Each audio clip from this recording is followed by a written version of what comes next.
Hello and welcome back to Super Necessary. Very different episode for us. The first one we've ever done like in person with each other. And obviously we've got a whole bunch of new equipment and it's weird at the minute, not gonna lie. Not used to doing it like this, but it's the progression we need and it's the progression you're gonna see hopefully going forward very much. Does it feel as weird to you as it does to me?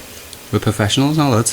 This is it. We've got all the equipment, but it does. If it feels weird, you know, it's a massive difference going from a webcam to a real cam, proper camera, yeah, with all the equipment. But it's new and it's fun. So yeah, looking forward to it.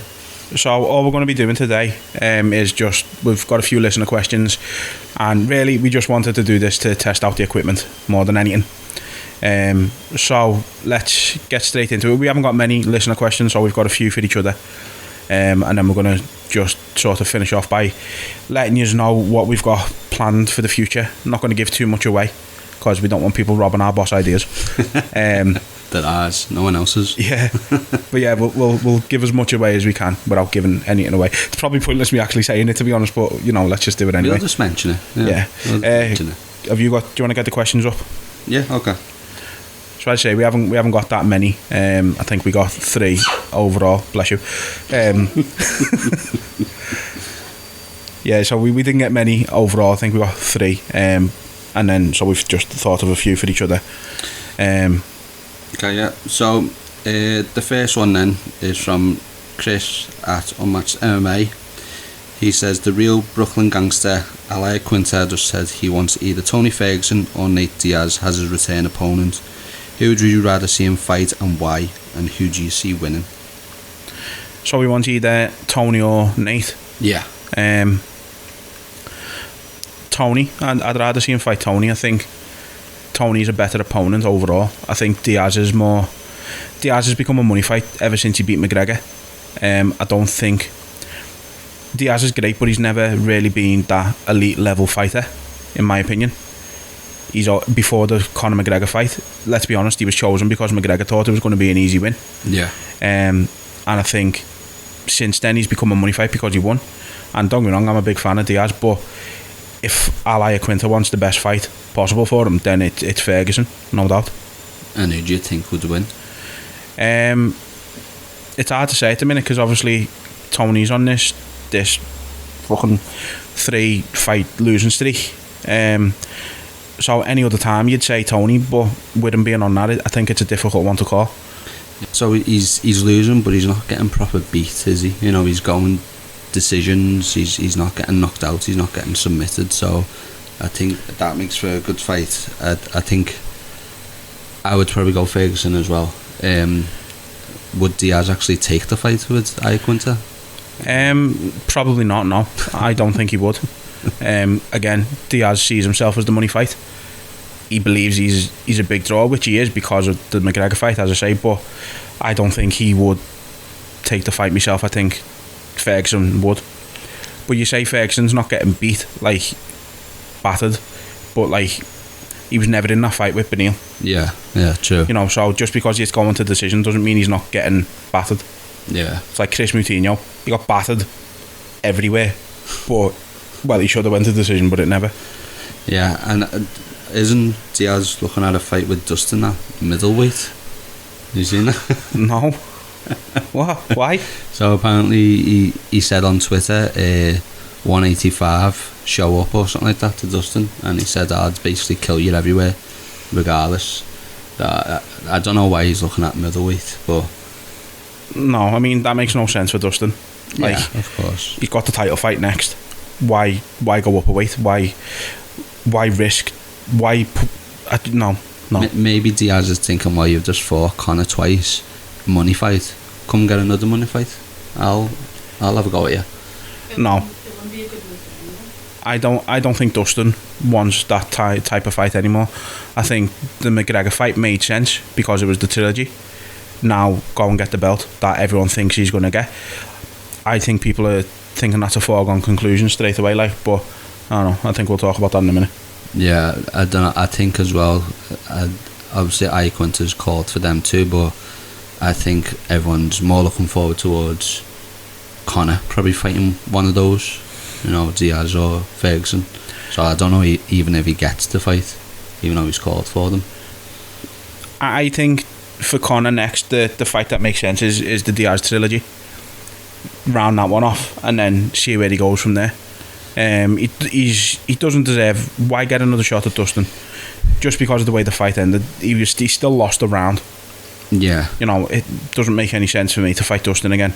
I'd rather see him do the trilogy with Diaz, and then if he wins, see if he can start getting back up the rankings, which I personally don't believe he will or can, but who knows. See, the only way that fight with Diaz makes sense to me is because Diaz is unranked. I don't think Conor should be fighting anyone in the top 15. People might be mad about that, but I don't think he should. I think that's the only way that fight makes sense, because for him to go up to welterweight and then say, oh yeah, well, I'll fight Dustin after he's had the title, well, you come back down to lightweight, you know what I mean? You're not improving your record anywhere there, so it's it's say Conor's always going to be in and around it because of who he is, and it's a shame on people who get overlooked, but at least we know Dustin's getting the shot next, so him and Olive should be a good fight. But no, yeah, to answer the question, Tony to fight at Iaquinta and Tony to win, but it'd be close. Why do you think the time off for Iaquinta is going to play a thing in it if he fights him? No, I don't. I think that's a bit of a. I think with a lot of fighters, that's a bit of a myth, because even if they take time off and not fighting, a lot of them are still always in that same frame of mind. They're still training. They're still, you know, it's like Nathan said, and other fighters we've had on the podcast have said, they're never really out of fight camp. Yeah. They're always kind of in it anyway, so they're always got that mentality. They're always sort of ready to go. So I think it's a little bit of a myth, the whole is time off going to affect them thing. I think it's just another thing for them to go in with, isn't it? Well, you've been out for ages, obviously you're going to have ring rust, but with some it doesn't exist. You know what I mean? It's just something for the media to put on them, and another thing for them to think about. Shall we move on to the next question then? Go on, get the next one. So the next one is from Cyrus at Cyrus King. He said, do you want to see Conor v Dustin Part 4? If you do you think it's possible it might be for the championship? No, I don't want to see Conor and Dustin Part 4 in the slightest.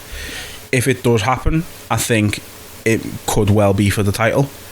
Obviously, as we mentioned, we know Dustin's got the next shot at Olives. If he wins that, you know, looking at what Dana said, Dustin seems to be up for Part 4. Dana seems to be very willing to put Part 4 on. If he wins the belt or not, unless he says you can have Part 4 but you've got to have it at welterweight or something, then it's going to be for the belt. But Dana's obviously got to have some sort of hope that maybe Dustin loses, so then he can make that Part 4, or is he going to be a Conor arse-licker and give him the title anyway, even if Dustin wins? For me personally, as much as I like Dustin, if it's going to be a case of if he wins the belt, Conor's getting a shot at the belt, I want Olives to retain.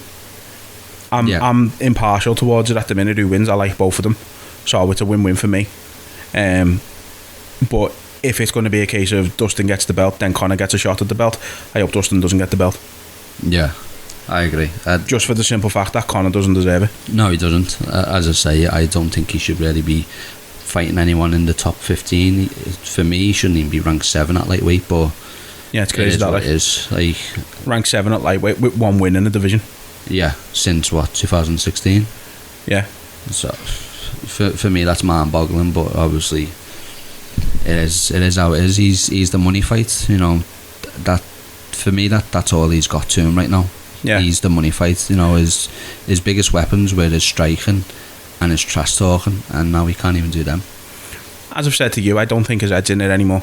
Yeah. He doesn't want it as much as he wanted it in the past. 2016 McGregor was a different animal. 2021 McGregor is just, he's a money man now. That's all he cares about. He cares about making money, getting paid. He's not really in it for the fights anymore. He looks like he is in training and stuff like that, but really, for me, it's kind of like, oh yeah, he's showing off his physique and how much muscle he's put on. Like, yeah, be a bodybuilder then. He It's he is still an animal, but he's a cash cow. Yeah. No, I don't think his head's in it anymore. And like my PT said, you know, it's hard to be hungry when you're vet as well as the McGregors. Yeah, and he's eating every day. That's what I mean. He sat there eating fucking gold-plated fucking caviar or something, and but that's the money he's made. That allows him to do it. Fair play to him. You can't knock his drive and determination in that sense. But as I say, in terms of fighting, you can tell he doesn't have that same drive anymore. Yeah, and as much as we're not fans of him, we can admit that he's done big things for MMA. You know, he's drawn more fans to it. You know, he was good coming up, but now he's just, as we said, he's eating every day. He's got a fucking globe on his wrist every day with that watch. I know, yeah, fucking hell. No, the one thing we've always said is we're not fans of McGregor the man. McGregor the fighter, at least back in the day anyway, was great.